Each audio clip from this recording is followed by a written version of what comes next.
His Royal Highness the Crown Prince, yeah. So that was announced about 2 months ago. Essentially, is this: the title is called Accelerating Impact.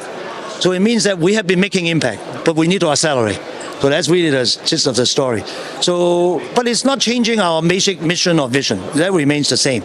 So one key part is more alignment with Vision 2030, more alignment with the development in the Kingdom of Saudi Arabia. So engagement with the ministries and other sectors. So that's one.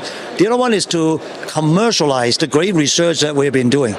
And we can do that by restructuring how we fund our research. We're also forming a new unit called National Transformation Institute to engage with the partners that we have. And the last bit is engaging with global in-kingdom partners. So we are doing all, because we're small, we cannot do all these things alone. We don't have all the expertise, but also we cannot do things at scale, at industrial scale. We need to have partners. Okay, so I'm the co-chair, I'm the chair. We have panelists, right? So it's up to them to say. But what I expect is how do you regenerate? So tourism, when you mention tourism, it's about the business of tourism. Now, after COVID, people can travel, a lot of pent-up demand. But I think regenerated means something. It means sustainable.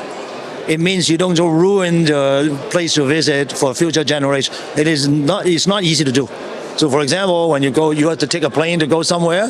It generates a carbon footprint. The food you eat, maybe where you visit, they have to import this food. Like especially in Saudi Arabia, it's not so easy to grow these things. But how do you get the power? Do you burn oil or do you use sustainable energy? So there are many things like this. So it's a long-term goal.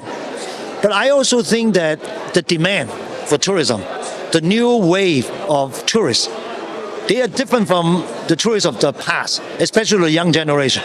They pay a lot of attention to sustainability. They won't visit a place if it's not sustainable. They also want to experience sustainability or regenerative tourism. They want to be part of it. How do you generate? What's the water that I'm taking a shower? Where did it come from? What's the energy for cooling my cabin? So I think that for companies, tourism industry partners that are attuned to this need, they will be very successful. So I expect that tomorrow the panelists will address these issues. FII? FII? Yeah, of course. Well, first of all, I'm a board member of FII, so of course, I'm a partisan. I wanted to be successful.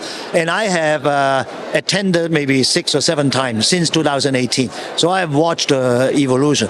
I think FII is super, super important for the kingdom. And it has grown in the last 6, 7 years.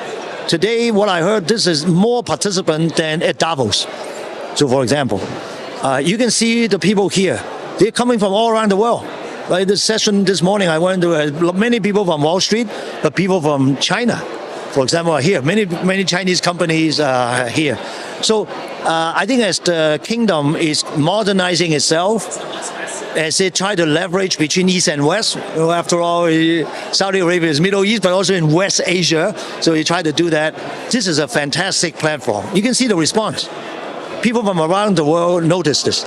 They want to come here to do business. They want to seek partners. They see the ambition of the kingdom. They come here on their own. Nobody forced them to come. If they come, that means they see something in this. So I think for business, it's very important for the kingdom, but it's more than business. For the image of the kingdom, people come here and say, hey, I want to be a tourist, for example. Right? Ronaldo was here. Oh, what's going on? What's the football? Okay, I heard there's a Formula One in Jeddah.